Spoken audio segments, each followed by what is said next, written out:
Apa kata dia? Bagaimana cara mengikhlaskan ditinggal nikah?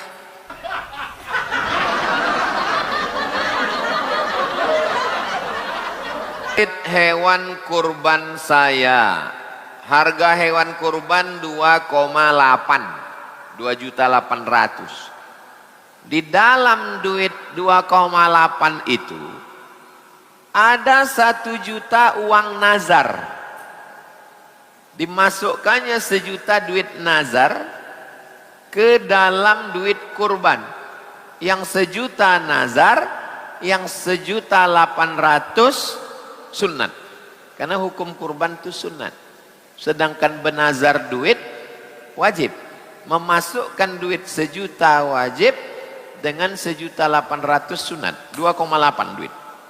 Pertanyaannya, apakah daging hewan kurban itu boleh saya makan atau tak boleh saya makan? Daging kurban itu boleh kita makan, yang halal kita makan 1/3. Jadi kalau beratnya 10 kilo, berarti yang halal kita makan 3 kilo 3 on. 3 kilo 3 on tadi dibagi lagi 2,8, yang satunya tak boleh dimakan. Yang boleh dimakan itu 1,8. Jadi kalau dapat 2 kupon,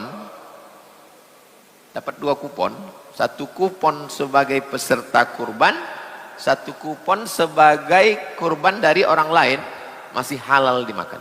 Kenapa? Karena sudah dipecah 1/3, yang dari 1/3 tadi, maka yang 1 kupon itu tak mencapai lebih dari 1,8 tadi. Kalau dapat 1 kupon, ini dapat 2 kupon ini. 1 kupon hasil kurban dia sendiri dan itu tak melebihi 1,8. Dan 1 kupon lagi itu kurban orang lain. Maka yang dapat 1 kupon tetap boleh dimakan. Macam mana saya bisa membedakannya ini daging yang 1 juta? Tak begitu cara nengoknya. Menengoknya persentase. Lebih dari persentase itu baru tak boleh dimakan. Kurban nazar. Aku bernazar kurbanku tahun ini untuk fakir miskin. Tak boleh dimakannya. Masuk kurban dia itu ke dalam 1 sapi. 2.800.000. Lalu kemudian dikasih dia 2 kupon. Dia cuma boleh ngambil 1 kupon. 1 kupon yang kuambil, Pak. Kenapa? Kuponku sebagai pekurban tak boleh kuambil. Karena itu untuk fakir miskin semua. Kuponku yang 1 ini yang boleh kuambil. Karena ini jatah orang, pembagian dari orang tadi. Tetap boleh. Saya tak mau kuponnya Pak Ustadz. Terus saya mau dagingnya aja. Siapa mau makan kupon? Apa tanggapan Ustadz? Seorang laki-laki yang penghafal Quran menikahi.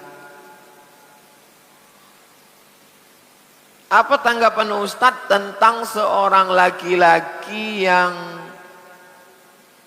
apa ini?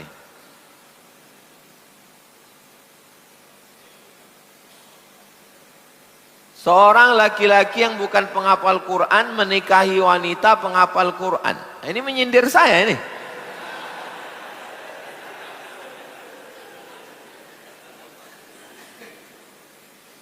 Jadi kalau kita tidak penghafal Quran, mau punya istri hafal Quran, ya tergantung dia. Kalau mau dia nerima kita. Nikah ini kuncinya 1 aja, mau.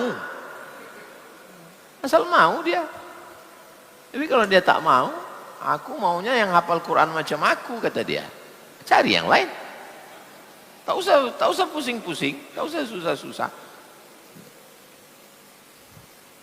Adapun tentang masalah sekufu. Sekufu itu dalam mazhab Syafi'i. Karena dalam mazhab Syafi'i itu, dalam mazhab lain tak ada sekufu. Sekufu itu artinya selevel. nanti minta bahaskan tentang masalah kufu. Dalam mazhab lain asal cukup syarat muslim baligh berakal nikah sah. Adapun tentang masalah kufu itu halus mazhab Syafi'i. Halus mazhab Syafi'i. Kenapa? Karena dikhawatirkan kalau dia tidak sekufu nanti hati dia itu tersinggung. Kalau udah hati tersinggung kacau yang lain. Ada kawan saya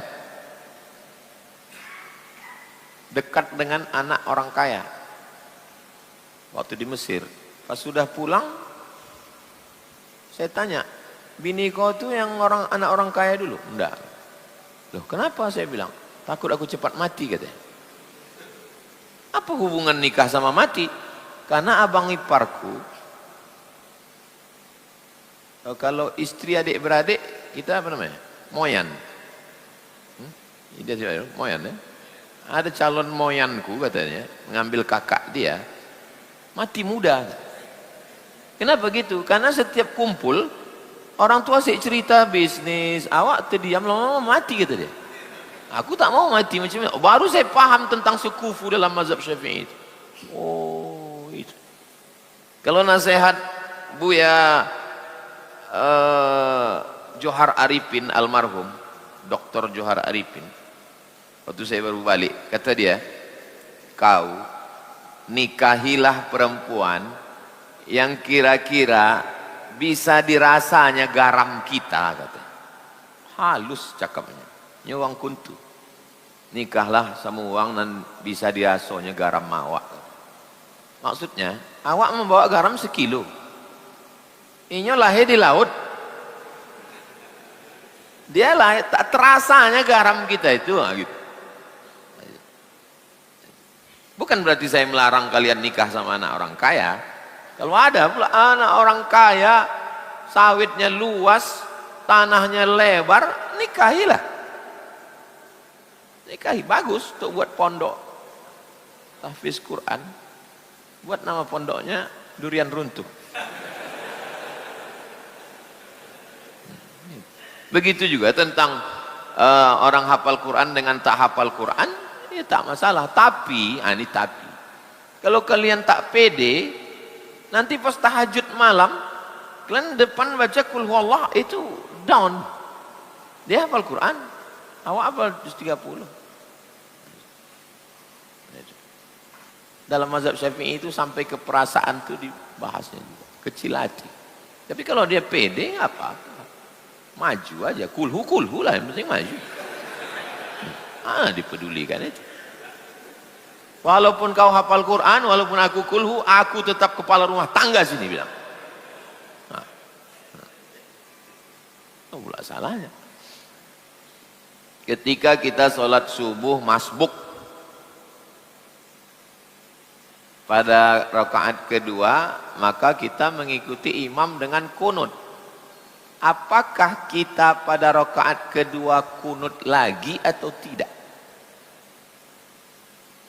Ini imam. Imam ini rakaat kedua. Ini makmum masbuk. Waktu imam rakaat kedua, makmum ini rakaat keberapa? Waktu imam rakaat kedua, makmum ini rakaat 1. Dah, habis itu imam salam. Assalamualaikum warahmatullah. Makmum tegak. Tegaknya dia rakaat berapa dia? Rakaat kedua. Berkunut atau tak berkunut? Mazhab Syafi'i. Saya ulang sekali lagi. Yang kalau belum sarapan ini payah kadang mengingat. Imam rakaat kedua. Makmum rakaat 1. Salam imam, makmum tegak, imam ini rakaat kedua. Kau kan tadi udah kunut, kenapa kau kunut lagi? Ya, bagi aku ini rakaat kedua. Allahumma hdina fi man hadait, rakaat kedua. Kalau mazhab Hanafi tak begitu. Yang tadi itu mazhab Syafi'i. Imam rakaat 1. Imam rakaat 1, masuk makmum rakaat kedua. Rakaat 2 imam, makmum ini rakaat 2. Imam 2, makmum 2. Salam imam, makmum tegak lagi. Rakaat berapa dia? Rakaat 1. Balik dia. Dia sedang mengqadha yang 1 tadi karena sudah lewat. Ini berefek kepada cara duduk. Cara duduk. Kalau tampak nanti cara duduk dia, berefek dia kemana-mana. Tentang perbedaan. Itulah perbedaan.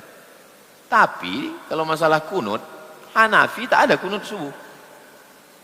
Hanafi tak ada kunut subuh. Hanafi, Maliki, Syafi'i, Hambali. Yang berkunut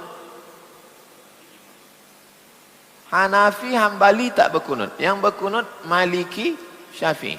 Maliki sama Syafi'i. Maliki kunutnya sebelum rukuk. Walam yakul lahu kufuwan ahad. Baca kunut dia. Syafi'i kunutnya setelah rukuk. Sami Allahu liman hamidah. Allahumma hdina fi man hadait. Maliki kunutnya tak berbunyi.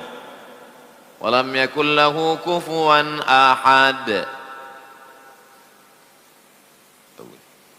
Syafi'i kunutnya berbunyi pada 5. Allahumma hdina fi man hadait, amin. Wa afina fi man afait, amin. Wa tawallana fi man tawallait, amin. Wa barik lana fi ma a'tait, amin. Wa qina bi rahmatika syarra ma qadait, amin. Yang 5 lagi ikut makmum itu membaca.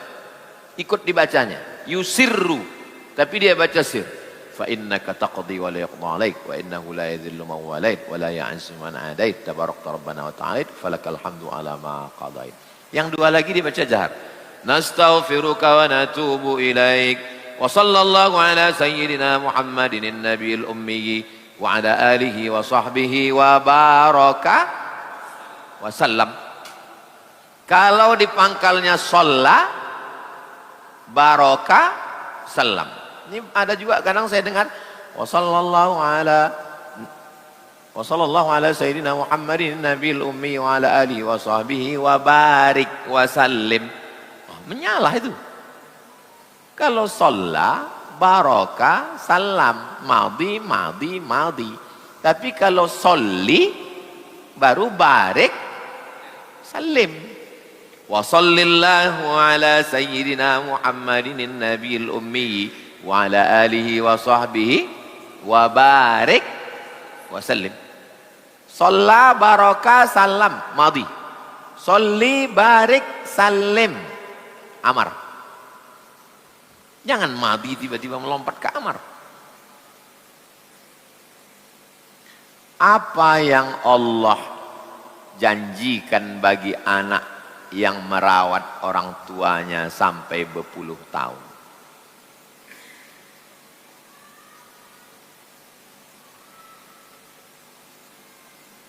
Apakah ketika rasa kesal dalam hati karena capek merawat orang tua akan menghapuskan pahala yang telah dijanjikan Allah? Mohon penjelasannya. Apalah yang dijanjikan Allah untuk orang yang merawat orang tuanya? Antum mau hadis, mau ayat, mau kisah nyata? 3. Kalau mau ayat, wa qadha rabbuka alla ta'budu illa iyyah wa bil walidaini ihsana. Berarti kau langsung dapat setelah Allah. Habis Allah langsung dia. Langsung mak ayah. Berarti kau dapat level di bawah Allah. Bayangkan tingginya derajatmu itu. Kalau sempat kita mengurus mak ayah kita, berarti kita langsung setelah Allah, level setelah Allah. Bayangkan. Bahkan tak ada Nabi Muhammad di situ. Allahumma sholli alaihi wasallam. Bukan menyepelekan Nabi Muhammad, nauzubillah. Seakan-akan setelah Allah itu langsung. Wa qadha rabbuka alla ta'budu illa iyyah wa bil walidaini ihsan. Yang menyampaikan itu Nabi Muhammad.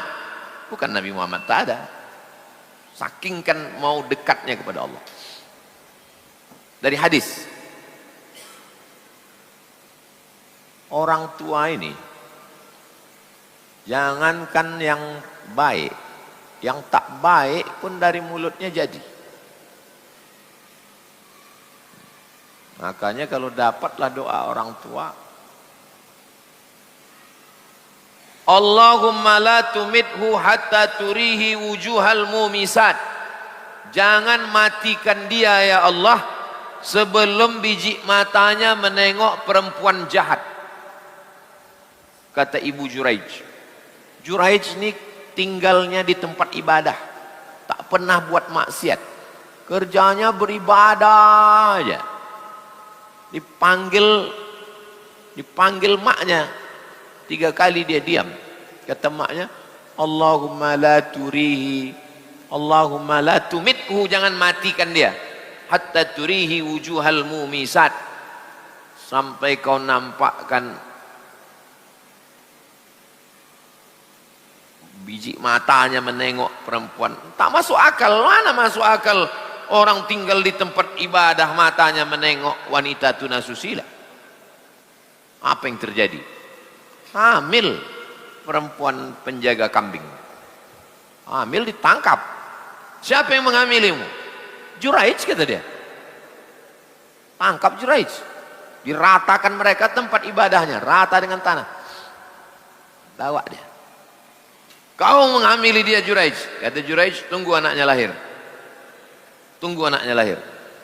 Begitu anaknya lahir, ditusuk Juraij perut pusat anak itu. Man abuka, siapa bapakmu? Anak itu menjawab, ra'il ghanam, penjaga kambing bapak. Dicium mereka tangan Juraij, kaki Juraij. Mereka mau membangunkan tempat ibadah itu dari emas. Kata Juraij, tak usah, bangunkannya dia dari tanah liat macam yang dulu. Allah cuma mau menunjukkan bahwa sehebat apapun ibadah, tak ada apa-apanya kalau durhaka sama orang tua. Ayatnya udah, hadisnya udah. Kenyataannya, saya tidak mengatakan saya berbakti ke orang tua, enggak. Saya cuma menjaga aja. Dari 2008 saya balik dari Maroko sampai 2019. 11 tahun. Menjaga aja. Tidak berbakti betul, enggak. Hanya menjaga serumah aja dengan orang tua. Jadi kalau saya ditanya orang, apalah zikir Ustaz, apalah riyadhah, apalah amalan? Tak ada. Mungkin doa dia. Mungkin doa dia saja. Doa orang tua. Jadi banyak sudah saya menengok, banyak orang diberikan Allah karena orang tua. Maka yang masih hidup orang tuanya, jaga-jagalah. Yang sudah tak ada orang tua, cari mertua. Mertua itu juga macam orang tua itu. Kalau kita jaga, kalau orang tua kita sayang sama kita, ya maklum, orang kita anaknya. Tapi ada orang, udah dilahirkannya anaknya itu dikasihkannya ke kita. Itu lebih hebat lagi. Apabila ada orang tua sudah meninggal, kemudian dari pihak keluarga ingin berkurban sapi Idul Adha nanti, apakah untuk jumlah sapinya harus 1 ekor untuk orang tua, atau boleh 1 ekor untuk 7 orang anggota keluarga sekaligus, termasuk orang tua yang sudah meninggal? Saya, Ustazah Fatimah, Hazik, Sami, Sadim, ayah saya, mak saya, ber-7. Tahun lalu begitu, tahun ini pun begitu. 2 almarhum, 5 masih hidup. 1 dalam 1 sapi. Oh, enggak boleh. Kalau kurban itu 1 orang 1 kambing. Tak boleh disatukan antara 1 sapi dengan orang hidup dengan orang meninggal. Kitab apa yang kau baca? Fikih Sunnah Said Sabiq, mazhabnya Hanafi. Fikih Sunnah Said Sabiq mengatakan 1 orang 1 kambing, atau 7 orang 1 sapi. Tak boleh dicampur antara orang hidup dengan orang meninggal, atau orang hidup dengan sama-sama hidup tapi yang satu kurban, beberapanya akikah, tak boleh. Kalau mazhab Syafi'i 1 sapi, yang 5 kurban, yang 2 akikah, 1 laki-laki. 1 laki-laki kan terhitung 2 kambing, bisa. Atau 5 kurban, 2 orang ini akikah anak perempuan, bisa. Di mana bisa kami tengok kitabnya? Hasyiah Al-Bujairimi. Boleh bercampur antara orang hidup dengan orang meninggal, antara orang hidup semua dengan akikah. 5 kurban, 2 akikah. Tidak mesti 5, 2, bisa jadi 3, 4. Kertas terakhir, bagaimana cara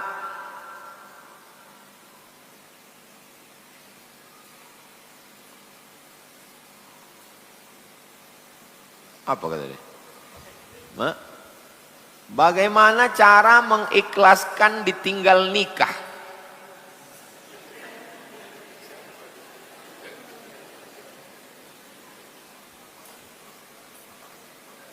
Bagaimana cara mengikhlaskan ditinggal nikah? Hidup manusia ini dari zaman dulu sampai ke zaman antum nih, itu aja lah masalah. Kenapa muncul Romeo and Juliet? Gara-gara ini. Romeo and Juliet jatuh cinta. Tak disetujui Romeo mau menikahi Juliet. Akhirnya orang tuh minum racun sama-sama, mati. Qais dengan Laila, ayah Laila tak menyetujui Qais karena Qais susah. Akhirnya Laila nikah sama orang lain. Qais gila, maka disebut dengan Laila Majnun, tergila-gila dengan Laila. Saya kira cerita ini udah selesai, rupanya datang lagi Zainuddin, ditolak sama keluarga Hayati. Akhirnya Zainuddin pindah ke Surabaya, bisnis pers, jual koran, kaya raya. Mati si Aziz, laki Hayati. Hayati mau balik lagi, kata Zainuddin, pantang pisang berbuah 2 kali Hayati. Saya kira cerita ini sudah selesai, rupanya berulang balik. Selama masih ada hidup, selama masih ada cinta, selama masih ada kaya dan miskin, cerita itu akan terus berulang sampai hari kiamat. Makanya sekarang banyak orang tak mau lagi jatuh cinta sama manusia, karena kata dia akan kecewa. Jadi kau konsultasi sama siapa? AI. Saya termasuk yang tidak semazhab dengan Zainuddin. Kalau bagi saya simple aja. Cemanalah cara tinggal nikah? Kalau dia tidak jadi sama kamu, berarti Allah menyelamatkan kau dari dia. Berarti doamu dikabulkan Allah selama ini. Selama ini kau kan berdoa, Allahumma srif anna su' bima syi'ta wa kaifa syi'ta. Ya Allah, selamatkan aku dari kejelekan, dari keburukan, bima syi'ta, dengan sesuai kehendakmu, wa kaifa syi'ta, bagaimanapun caranya. Itulah cara Allah. Diambil Allah mak lampir itu. Oh, enggak enak begitulah Pak Ustaz, masa menjelekkan orang? Oke. Kau enggak setuju ku jelekkan dia? Ya, berarti kau masih sayang. Berarti Allah sudah menyiapkan yang lebih cantik, yang lebih kaya, yang lebih dari dia. Itu adalah husnuzan pada Allah. Tapi orang yang paling susah menasehatinya ini orang jatuh cinta. Bebuih mulut kita tak masuk.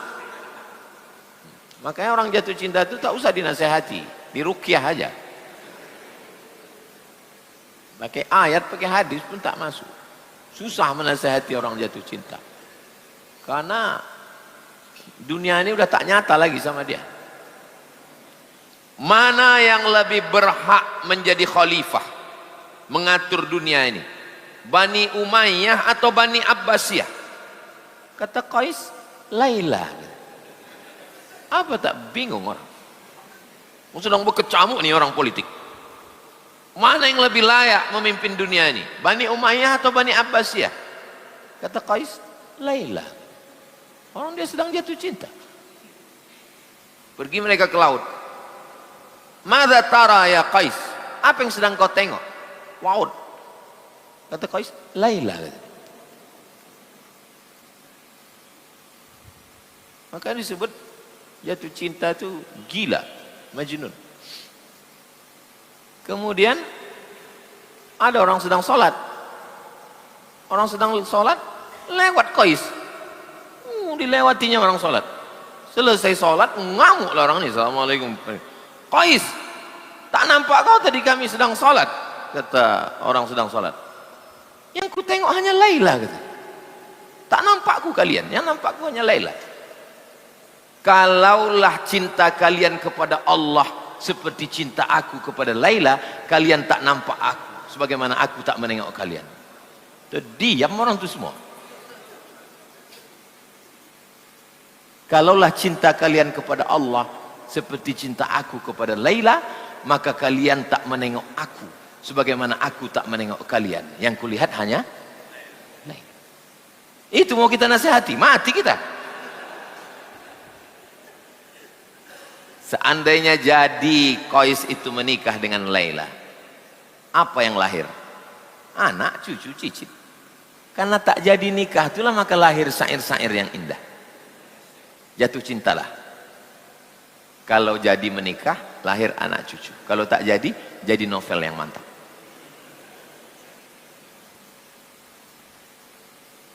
Cinta itu datang dari Allah atau dari kita sendiri?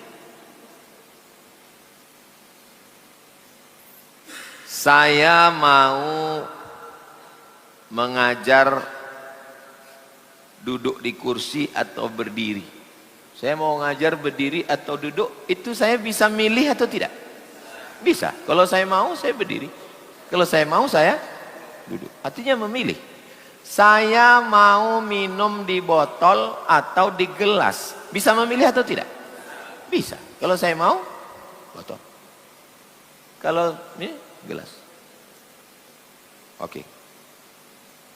Saya mau pakai mic pegang atau mic sangkut. Bisa milih atau tidak? Bisa. Oke.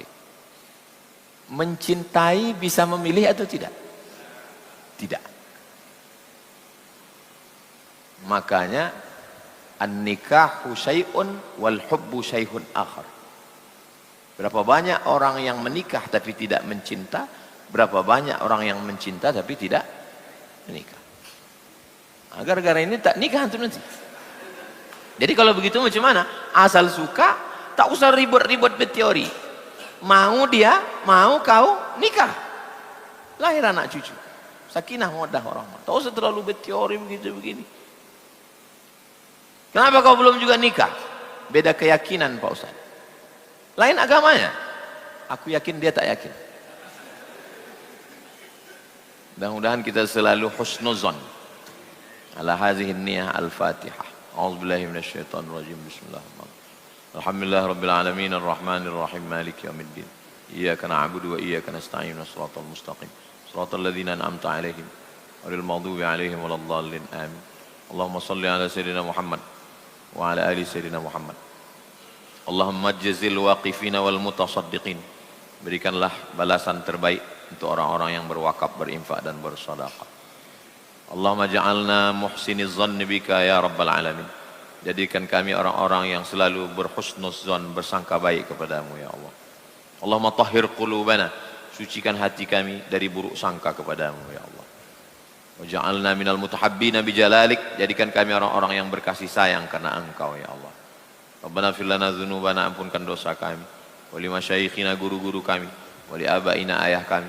Wa li ummahatina, ibu kami. Wa li jami'il muslimin wal muslimat min masyariqil ardi ila magharibiha. Allahumma kama jama'atana fi hadzal majlisil mubarak, sebagaimana Engkau kumpulkan kami di majlis ilmu, fajma'na ma'al habibil mustafa, kumpulkan kami di surga bersama Nabi Muhammad sallallahu alaihi wasallam. Rabbana atina fid dunya hasanah wa fil akhirati hasanah wa qina adzabannar. Wa sallallahu ala sayyidina Muhammad wa ala alihi washabbihi wasallam walhamdulillahi rabbil alamin. Taqabbalallahu minkum minna wa minkum taqabbal ya. Usalli sunnatal isyraq raka'ataini lillahi ta'ala. Salat sunat isyraq 2 rakaat.